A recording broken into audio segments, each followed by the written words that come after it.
하나님을 사랑하는 우리 지연교회 모든 성도님들과 함께 예배하고 또 하나님의 말씀을 나눌 수 있게 돼서 진실로 감사드립니다.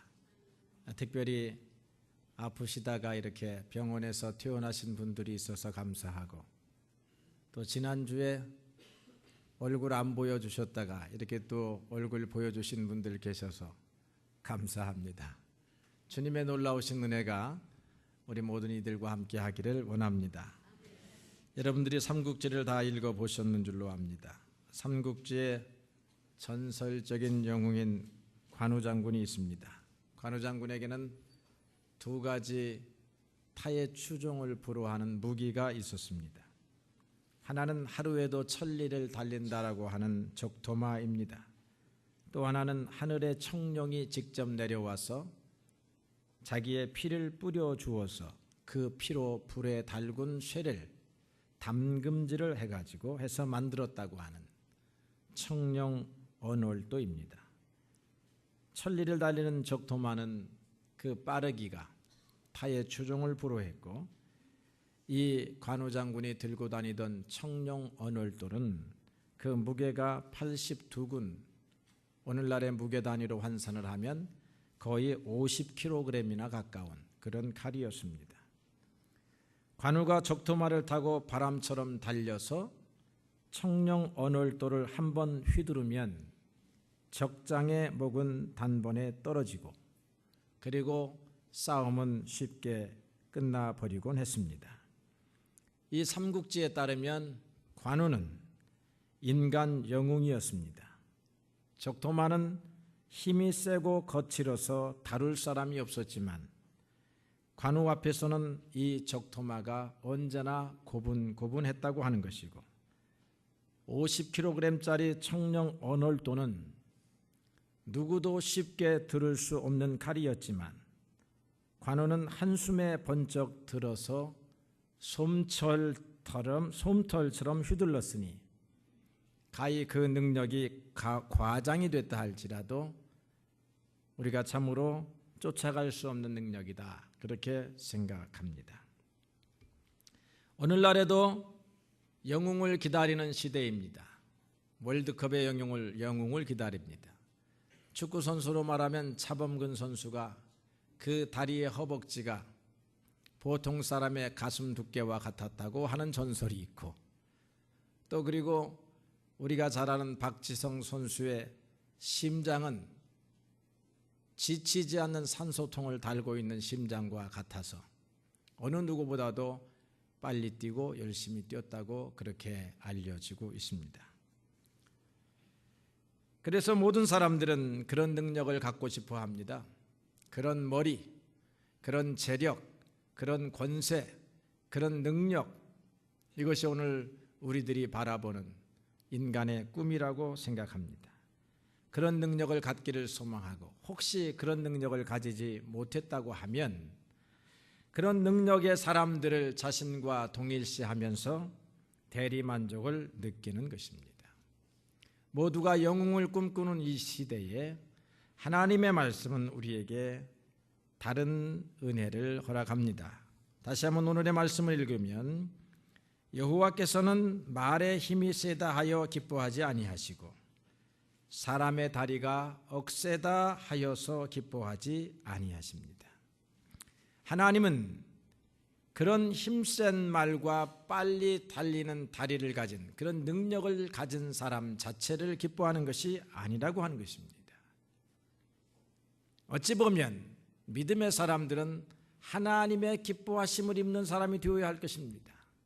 다윗은 하나님의 마음에 드는 사람이라고 했습니다. 하나님의 마음에 들면 사실 인간 영웅 이상이 되지 않겠습니까?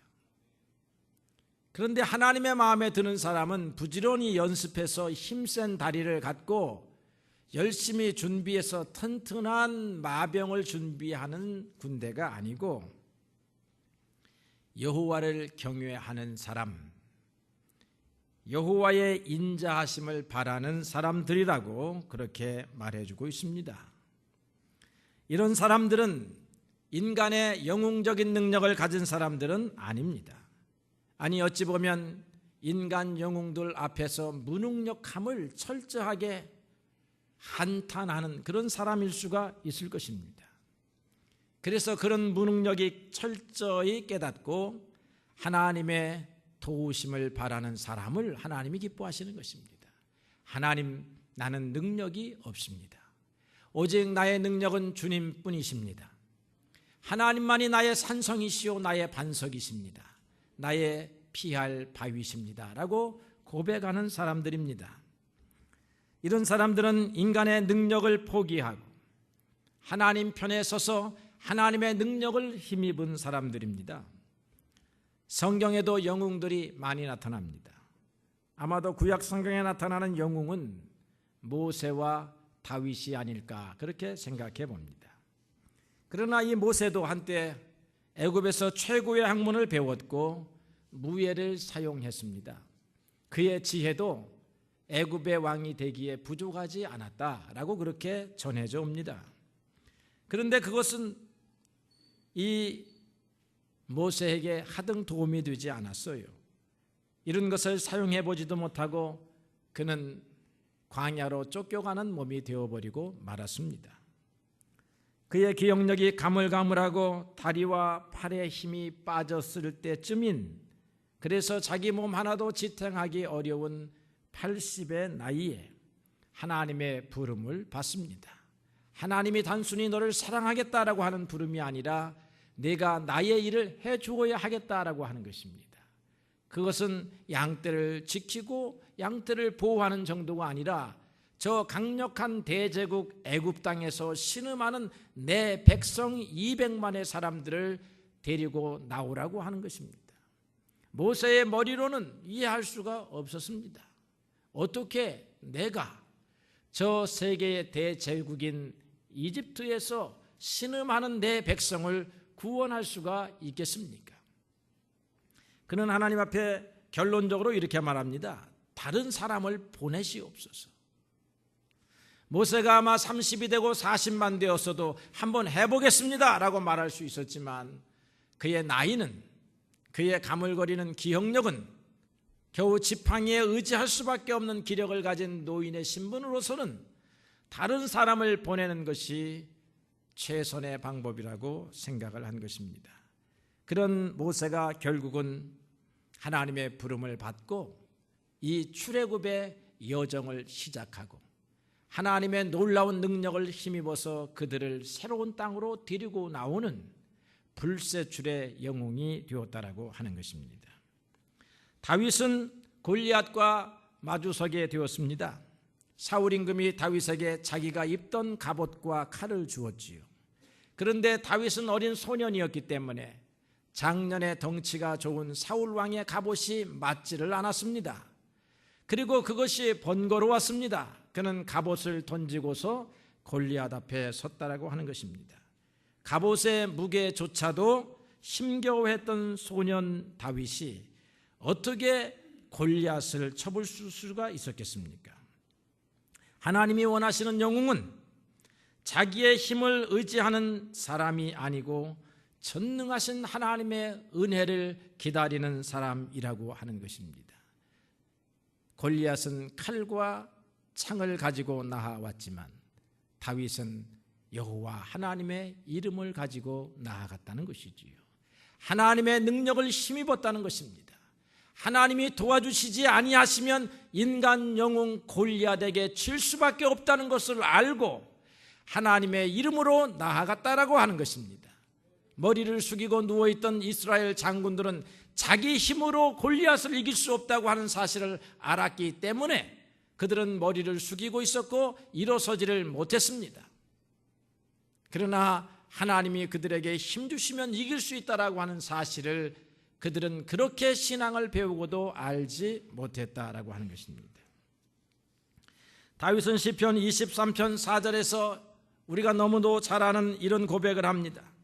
내가 사망의 음침한 골짜기로 다닐지라도 해를 두려워하지 아니하는 것은 주께서 나와 함께 하심이라.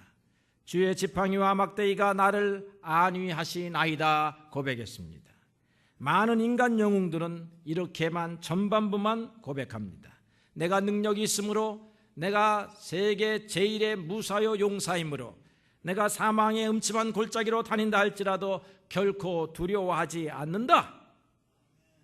그러나 믿음의 사람들은 그 두려움을 솔직하게 인정하고 하나님이 나와 함께 하심으로, 보호하심으로 내가 이길 수 있나이다 라고 말했다 하는 것입니다. 프랑스의 영웅이었던 나폴레옹에게 이런 일화가 전해져 내려오고 있습니다. 나폴레옹이 러시아를 침략하기 위해서 진격했습니다. 그러나 큰 추위와 굶주림 때문에 프랑스군이 패퇴하고 도망 나오기 시작을 했는데, 나폴레옹의 호위 무사들도, 호위 병들도 점점 흩어져 가고 적군의 추격은 심해서 나폴레옹이 혼자 남았던 때가 있었다는 것입니다. 그래서 어느 민가로 숨어 들어갔습니다. 민가로 숨어 들어가니까 한 농부가 이 사람이 황제인지 누구인지 모르고 그냥 불쌍해서 쫓기는 사람을 구해 주었는데, 큰 다락에 이불이 쌓여져 있는 곳에 숨기고 이불로 이렇게 막아놨다는 것입니다. 러시아의 군대가 찾아와서 수색을 합니다. 큰 칼을 꽂고 이불 있는 곳을 막 이렇게 찌릅니다.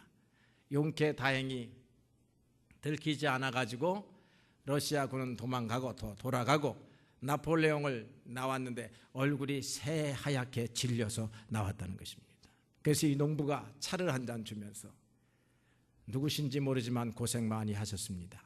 그렇게 얼굴이 창백한 걸 보니까 매우 두려워하셨군요, 이렇게 말했습니다. 나폴레옹이 말하기를, 나는 절대로 두려워하는 사람이 아니다.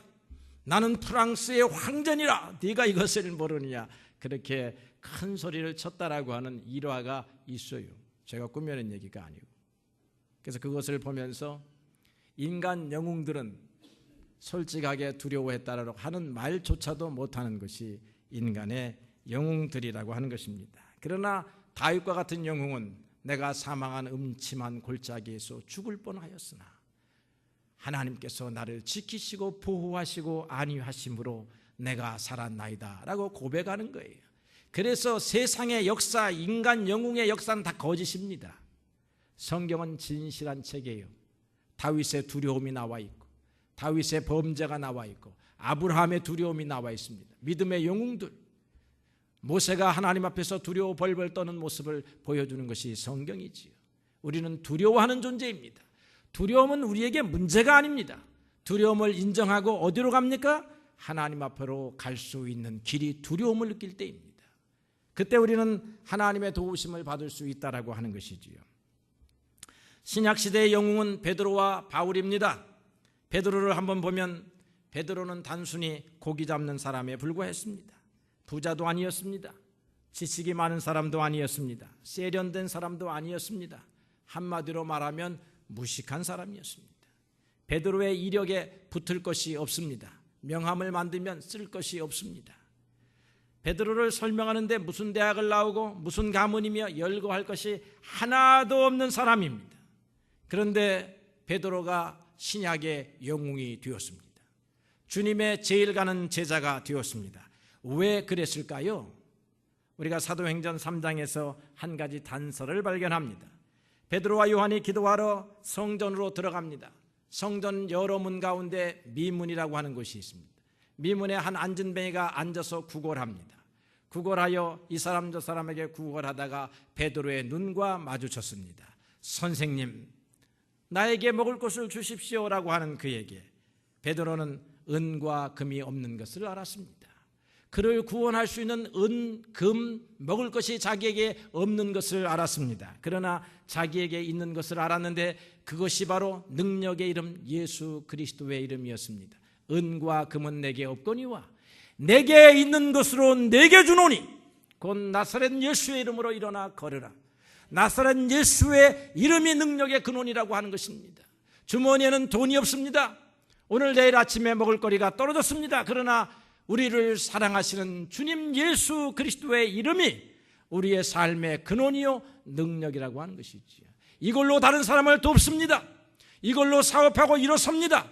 이걸로 인생의 앞길을 개척해 나아가는 것입니다. 사도 바울을 보십시오. 사도 바울이야말로 인간이 원하는 영웅의 상을 가지고 있었습니다. 그는 유대인이었지만 로마 시민권을 가지고 있었습니다. 아버지가 부자였다 이 말이죠. 그리고 그는 가말리엘 문화에서 공부했는데 이 가말리엘 문화는 그 당시 유대 최고의 교육기관입니다. 아무나 들어갈 수 없었던 곳이죠. 수백 대의 경쟁률을 거쳐야 들어갈 수 있으니 사도 바울은 아마 천재 가운데 한 사람이었다라고 생각이 듭니다. 그는 유대인들이 선망하는 서기관이 되고 싶어 했습니다. 서기관이 되는 데에 아무런 장애가 없었습니다. 그는 서기관이 되어서 유대 정치, 경제, 문화, 종교의 중심에 설 수 있는 수많은 재능과 자질과 배경을 가지고 있었던 사람이었습니다. 그러나 그가 예수를 만났을 때에 그것을 모두 버려야 했다 하는 것입니다. 그것을 자랑하는 마음도 버렸습니다. 그것을 통해서 강한 사람, 능력의 사람이 되려고 했지만 그것이 바울에게 있어서 하나님의 은혜를 받아들이는 데에는 장애물이 된다라고 하는 사실을 알게 된 것입니다. 그래서 빌립보서 3장에서 말하기를 내가 그리스도를 위하여 모든 것을 잃어버리고 배설물로 여김은 그리스도를 얻고 그 안에서 발견되려 함이라. 모든 것을 버려야 그리스도 안에서 발견되고 그리스도를 얻게 된다라고 하는 것입니다.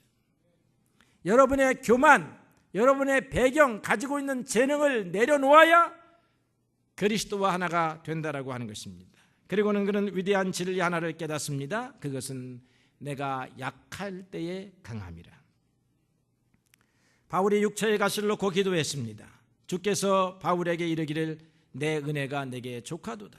이는 내 능력이 너의 약한 데에서 온전하여 짐이라 하신지라. 이러므로 도리어 내가 크게 기뻐함으로 나의 여러 약한 것들에 대하여 자랑하리니 자랑하게 되었다는 것입니다. 내가 약합니다. 주님 나를 도와주시옵소서 하였더니 주님께서 내가 약한 데서 온전하여 지느니라 라고 하여 사도 바울이 그 말씀을 믿고 기뻐하였습니다. 그리고는 깨달았습니다. 그것은 그리스도의 능력으로 내게 머물게 하려 함이라. 내가 나의 약한 것을 자랑하리니 이는 그리스도의 능력으로 내게 머물게 하려 함이라. 약할 때에 왜 크리스찬들은 강합니까? 크리스찬들은 약할 때가 많습니다. 약할 때 왜 믿음의 사람들은 강합니까? 기도하기 때문에 강한 것입니다. 하나님의 계시기 때문에 강한 것입니다. 여러분, 주님을 기쁘시게 할 것이 무엇인지 시험하여 보라고 에베소서에서 사도 바울이 말합니다. 무엇이 우리 주님께서 우리를 기뻐하시는 것입니까? 우리의 연약함을 인정하면 기뻐하십니다. 그리고 하나님 앞에 자비를 구하면 기뻐하십니다. 하나님이여 나를 도우소서. 나는 튼튼한 두 다리를 가진 사람이 아닙니다. 나는 청명한 머리를 가진 사람이 아닙니다. 나는 뛰어난 미모를 가진 사람이 아닙니다. 나는 다른 사람과 비교해서 가진 것이 부족한 사람입니다. 그래서 사람의 힘으로 말하면 나는 아무것도 할 수 없는 사람입니다. 그때에 주께서 말씀하시기를 내게 능력 주시는 자 안에서 내가 모든 것을 할 수 있느니라 하는 말씀을 듣게 되는 것입니다. 그리스도 안에서 아무것도 아닌 것을 발견하지 못한 사람은 사람의 능력은 혹시 소유할지 몰라도 하나님의 능력은 소유할 수 없는 것입니다. 사랑하는 성도 여러분, 하나님께서 우리를 사랑하시고 축복하셔서 약하게 하셨습니다. 부족함을 느끼게 하셨습니다. 부족함 때문에 고민하게 하셨습니다. 그러나 이때에 우리는 주님 앞에 기도합니다. 주님, 우리의 부족함을 아시는 주님, 우리의 부족함을 당신의 능력으로 채우소서, 그렇게 기도할 수 있다라고 하는 것입니다. 주님을 기쁘시게 하는 것이 이거보다 쉬운 일이 어디 있습니까? 사람을 기쁘게 하는 일 어렵습니다. 옛날에 대한민국 대통령들께서는 정치자금 마련할 때에 정치인들이 정치자금 마련할 때 기업가들의 돈을 받습니다. 대통령에게 가는데 1억을 가지고 가면 대통령이 기뻐하지 않는다는 것입니다. 얼마를 가지고 가야 대통령이 기뻐할까? 이 고민이 기업인들에게 있습니다. 우리는 하나님 앞에 나아갈 때 무엇을 가지고 가야 하나님이 기뻐할까 고민하지 않아도 된다는 것이죠. 여기 말씀에 나와 있네요. 여호와를 바라보는 자, 여호와께 드리려고 하는 자가 아니라 여호와를 바라보는 자, 하나님이 받으시려고 하는 분이 아니라 하나님은 주시려고 하시는 분이시다는 것입니다. 주님께서 헌금하는 가운데 과부의 2 렙돈을 칭찬하셨습니다.